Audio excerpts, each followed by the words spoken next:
नमस्कार, जय भारत, जय हिंद, वंदे मातरम। दोस्तों, हम पढ़ रहे थे भूगोल में सौरमंडल चल रहा था। आपने सौरमंडल में हमने बुध, शुक्र, मंगल, बृहस्पति, शनि, अरुण और वरुण ये ग्रह पढ़ लिए थे।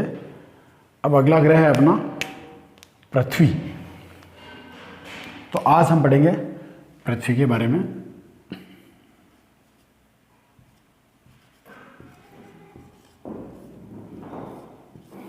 ठीक है, तो देखिए दोस्तों, पृथ्वी जो है सूर्य से तीसरा और आकार में पांचवा बड़ा ग्रह है। सूर्य से तीसरा, पहला बुध, दूसरा शुक्र, तीसरा पृथ्वी, और आकार में पांचवा बड़ा ग्रह है। पांचवा बड़ा ग्रह है। ठीक है।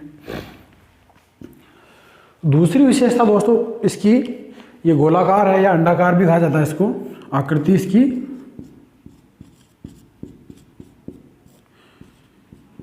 गोलाकार या अंडाकार। पृथ्वी जो है अंडाकार है क्योंकि इसके दोनों ध्रुव दबे हुए हैं, चपटे हैं, और विषुवत रेखा के पर जो है ये उभरी हुई है, तो ये अंडाकार हुई। तीसरी बात, इसे धरातलीय ग्रह, नीला ग्रह या जलीय ग्रह कहा जाता है। क्या कहा जाता है? धरातलीय, नीला या जल ग्रह। क्यों है कि सौरमंडल में सिर्फ पृथ्वी पर ही जल है और जीवन भी केवल पृथ्वी पर संभव है।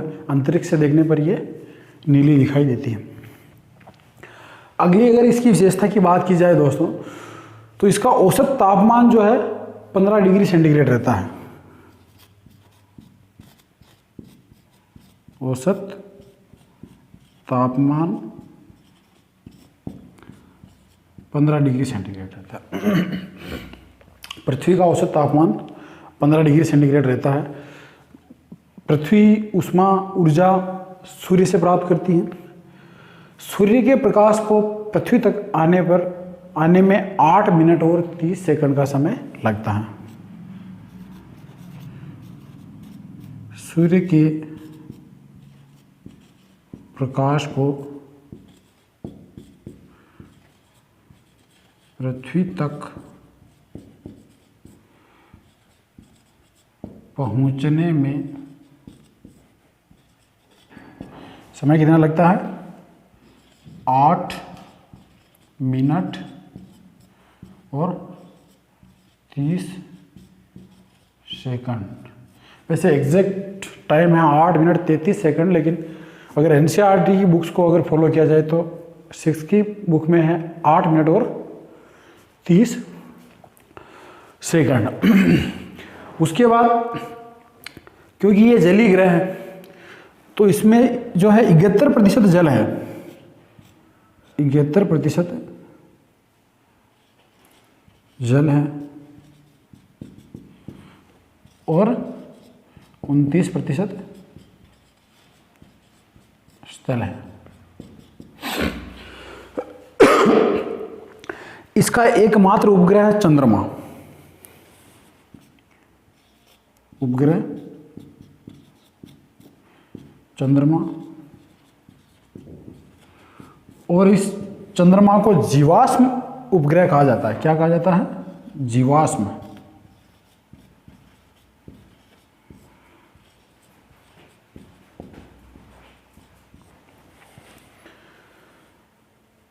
पृथ्वी से चंद्रमा की दूरी 3,84,400 किलोमीटर।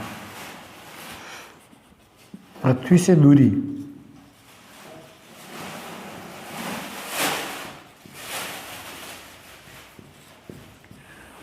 3,84,400 किलोमीटर। पृथ्वी सूर्य से तीसरा आकार में पांचवा ग्रह है। आकृति गोलाकार या अंडाकार है। धरातल नीला ग्रह या जलीय ग्रह कहा जाता है। अंडाकार क्यों कहा जाता है? क्योंकि इसके ध्रुव दबे हुए हैं, ध्रुवों से चपटी है और विषुवत रेखा पर इसके अंदर उभार है, इसलिए अंडाकार आकृति हुई। अगली, औसत तापमान इसका 15 डिग्री सेंटीग्रेड रहता है। सूर्य के प्रकाश को पृथ्वी तक पहुंचने में 8 मिनट 30 सेकंड का समय लगता है। 71% जल है, 29% स्थल है।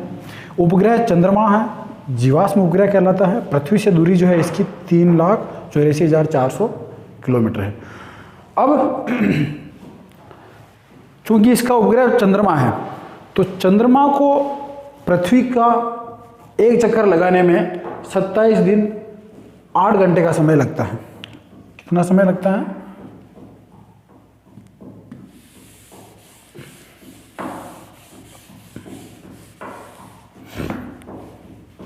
चंद्रमा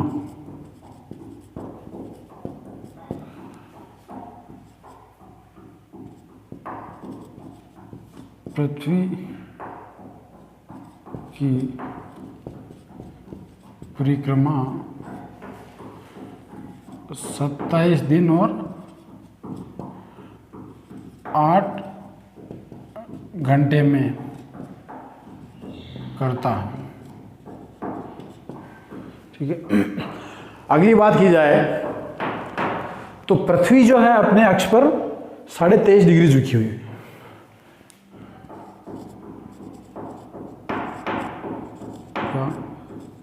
अक्ष पर झुकाव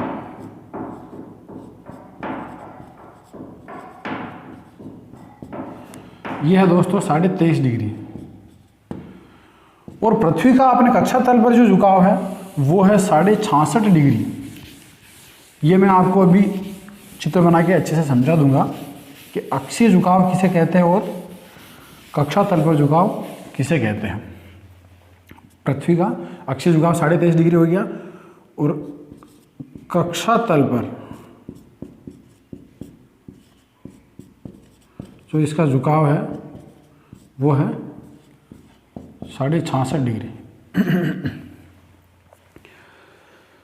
अब देखिए, यह आपकी पृथ्वी, ठीक है, ये कर्क रेखा, विषुवत रेखा, ये मकर रेखा, ये पृथ्वी का अक्ष। इसे आप उत्तरी ध्रुव भी कह सकते हैं और ये दक्षिणी ध्रुव। तो चूंकि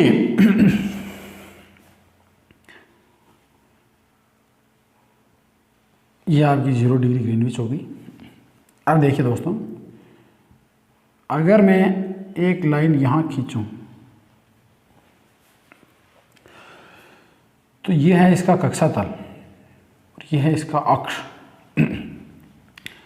अब अगर यहाँ 90 डिग्री का कोण बनाया जाए तो ये जो झुकाव है ये है 23.5 डिग्री। कितना है? 23 डिग्री। इसे अक्षीय झुकाव कहा जाता है। और ये जो झुकाव है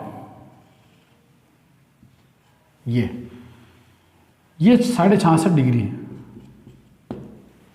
इसे कक्षा तल पर झुकाव कहा जाता है। यह प्रश्न कई बार पूछा गया है और अक्सर पूछा जाता है और लोग कंफ्यूज हो जाते हैं कि 23.5 है या 66.5 है। तो ध्यान रखना, पृथ्वी का अपने अक्ष पर झुकाव 23.5 डिग्री है और कक्षा तल पर झुकाव 66.5 डिग्री है। अगली बात अगर इसकी दोस्तों की जाए तो पृथ्वी जो है सूर्य से पृथ्वी 14 करोड़ 96 लाख किलोमीटर दूर है। सूर्य से दूरी कितनी है?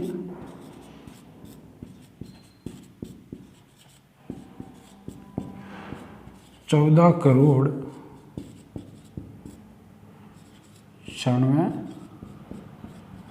लाख किलोमीटर है। ठीक है। सूर्य से दूरी पृथ्वी की हो गई 14 करोड़ 96 लाख और चंद्रमा और पृथ्वी की दूरी हो गई 3 करोड़ 84 लाख 400 किलोमीटर। यह आपको पता ही है। पृथ्वी के अंदर जो है गुरुत्वाकर्षण पाया जाता है जिससे यह सभी चीज़ों को, वस्तुओं को अपनी ओर आकर्षित करती है। गुरुत्वाकर्षण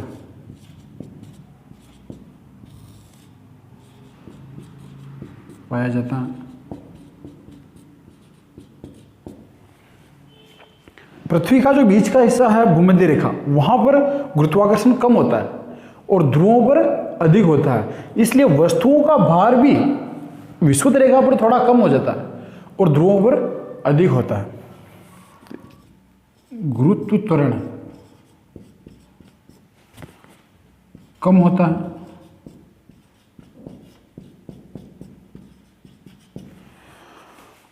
ध्रुवों पर अधिक।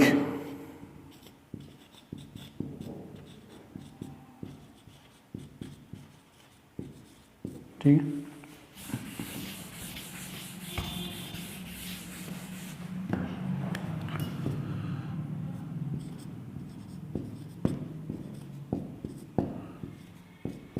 चंद्रमा पर पृथ्वी का 1/6 गुरुत्व त्वरण पाया जाता है।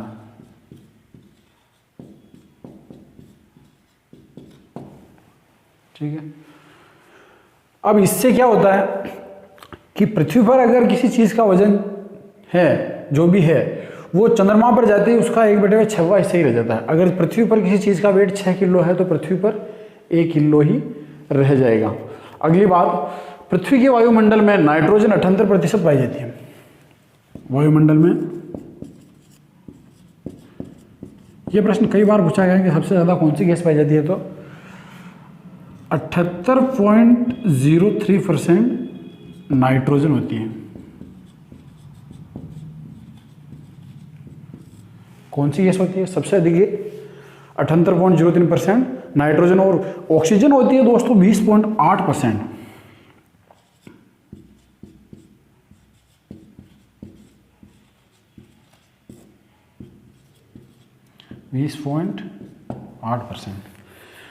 दूसरी गैसें जो है उनमें जैसे कार्बन डाइऑक्साइड है, वो होती है 0.3 से 4%।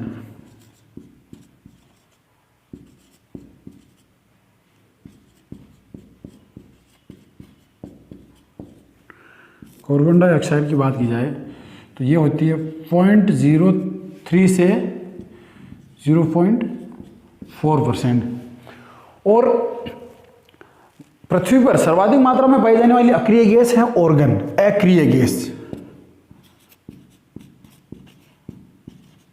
अक्रिय गैस ऑर्गन सर्वाधिक। ठीक है दोस्तों, ये पृथ्वी के वायुमंडल की बात हुई। अब देखते हैं अपन पृथ्वी की गतियां।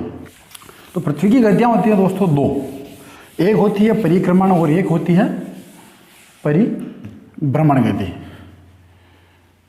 बात करते हैं पृथ्वी की गतियां। पहली होती है परिभ्रमण, या इसे दैनिक गति भी कहते हैं। दैनिक गति। अब दोस्तों इसमें क्या होता है कि पृथ्वी 1610 किलोमीटर प्रति घंटे की चाल से 23 घंटे 56 मिनट और 4 सेकंड में अपना एक चक्कर पूरा करती है। ठीक है, परिभ्रमण गति, दैनिक गति 23 घंटे 56 मिनट और 4 सेकंड। ठीक है, अपने अक्ष पर ये होती है, अपने अक्ष पर। इससे क्या होता है, दिन और रात बनते हैं।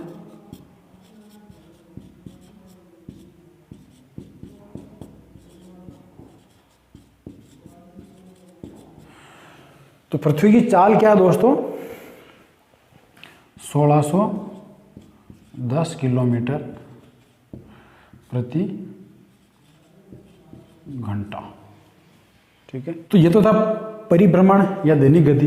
अब दूसरी गति होती है दोस्तों परिक्रमण गति। क्या होती है, परिक्रमण गति। परिक्रमण मतलब होता है परिक्रमा करना।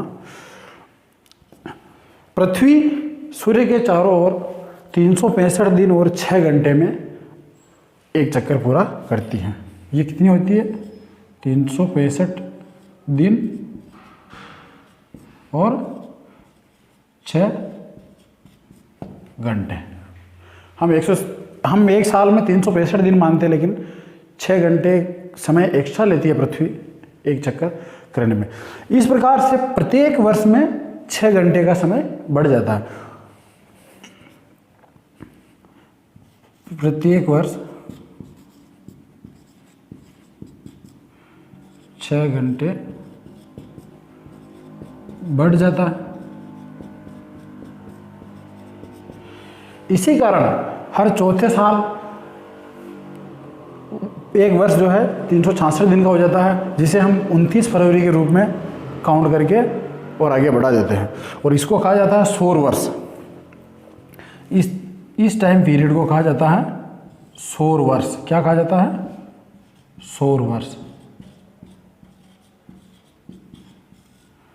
अब देखिए, आपने प्रकाश वर्ष पढ़ा, ब्रह्मांड वर्ष पढ़ा, उसी तरह ये सौर वर्ष है, 365 दिन और 6 घंटे का होता है। ये प्रश्न पूछा गया कि सौर वर्ष कितने समय का होता है? 365 दिन, 366 दिन, 365 दिन और 6 घंटे, इस तरह से। तो ये आपको ध्यान रखना, 365 दिन और 6 घंटे का सौर वर्ष होता है।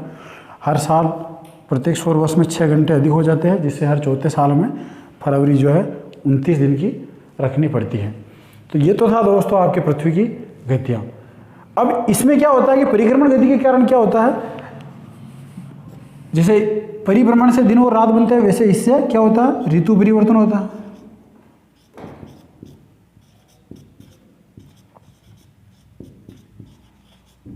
इंपॉर्टेंट है। अब इस चीज़ को तो अपन और अक्षांश और देशांतर पढ़ेंगे, तब डिटेल से पढ़ेंगे कि ऋतु परिवर्तन कैसे होता है, सूर्य उत्तरायण दक्षिणायन होना, वसंत विषु, शरद विषु, ये सब चीज़ें अक्षांश और देशांतर में पढ़ेंगे। अभी हम पृथ्वी के बारे में पढ़ रहे थे। तो अब पृथ्वी पहले किस रूप में थी, अभी जो रूप पृथ्वी अभी जिस रूप में है उसमें कितना समय लगा, क्या हुआ, ये सब चीज़ें देखते हैं। जर्मनी के एक भूगोलवेता हुए हैं वेगनर महोदय, भूगोलवेता थे। उन्होंने 1912 में बताया था, उनका एक प्लेट विवर्तन किया, महाद्वीपीय विस्थापन का सिद्धांत दिया उन्होंने। विद्वान अल्फ्रेड वेगनर कहते हैं कि प्रारंभ में पृथ्वी एक एकीकृत महान भूखंड था। क्या था? प्रारंभ में पृथ्वी एक एकीकृत महान भूखंड था। ठीक है, पूरा एक। इसे पेंजिया कहा गया, पेंजिया। ठीक है, इस पेंजिया भूखंड के चारों ओर अथाह जल राशि थी जो इसको घेरे हुए थी। उसको कहा इन्होंने पेंथालासा।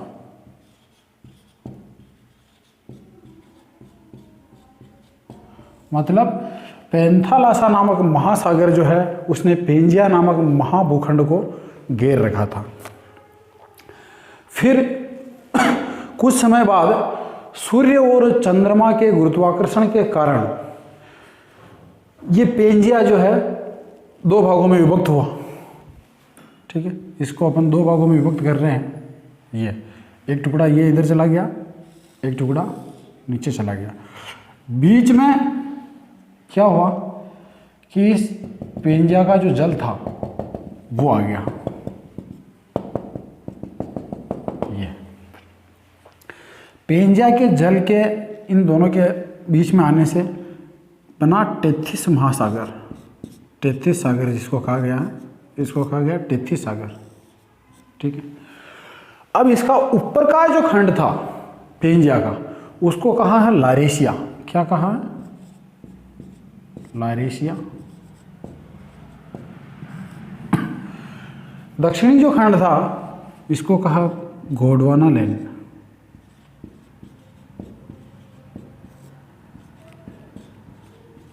या अंगारा लैंड भी कहा गया है इसको। ठीक है दोस्तों, फिर समय बीतता गया, बीच में पानी जो आया उसको अपन ने तैतीस सागर नाम दे दिया। फिर ये लारेशिया का भी विखंडन हुआ और लारेशिया विखंडित होकर यूरोप, एशिया और उत्तरी अमेरिका बने। इसके 3 टुकड़े हुए, उत्तरी अमेरिका, यूरोप और एशिया। ठीक है, क्या क्या बने? उत्तरी अमेरिका, ये हो गया आपका यूरोप, और ये हो गया आपका एशिया। ठीक है, ये भी दूर हुए, ये पानी भी इसमें गया जिससे महासागरों का जन्म हुआ। और दक्षिणी भाग जो था गोंडवाना लैंड या अंगारा लैंड, इससे बना दक्षिणी अमेरिका, अफ्रीका, अंटार्कटिका, ऑस्ट्रेलिया और भारत। दक्षिणी अमेरिका, अफ्रीका,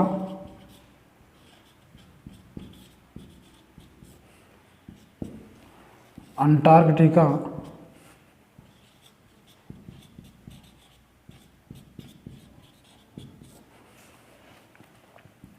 ऑस्ट्रेलिया,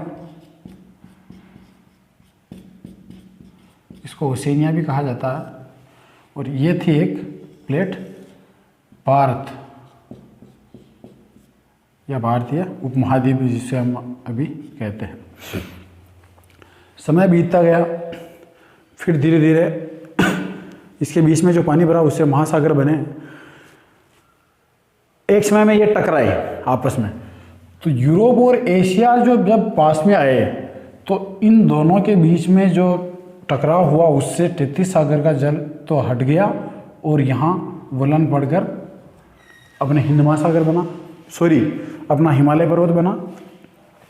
फिर धीरे धीरे यूरोप और एशिया एक हो गए, ये भारतीय प्लेट भी खिसक कर एशियन प्लेट के पास आ गई। इस तरह इन्होंने जो है पूरी पृथ्वी की 7 महान प्लेटें बताई थी, 7 बड़ी प्लेटें बताई थी। ये प्लेट विवर्तन के सिद्धांत में है, ये अपन आगे और बढ़ेंगे, ये मैंने आपको समझाने के लिए बनाया। तो इस तरह से जो है पहले प्राचीन काल में ये पेंजिया था, पेंजिया के चारों ओर पानी था, उसको पेंथालासा कहा गया। फिर पेंजिया का विखंडन हुआ और ये महाद्वीप और महासागर बने। तो आशा करता हूँ दोस्तों आपको ये सब चीज़ें समझ में आई होगी। अगली क्लास में लेंगे हम अक्षांश और देशांतर।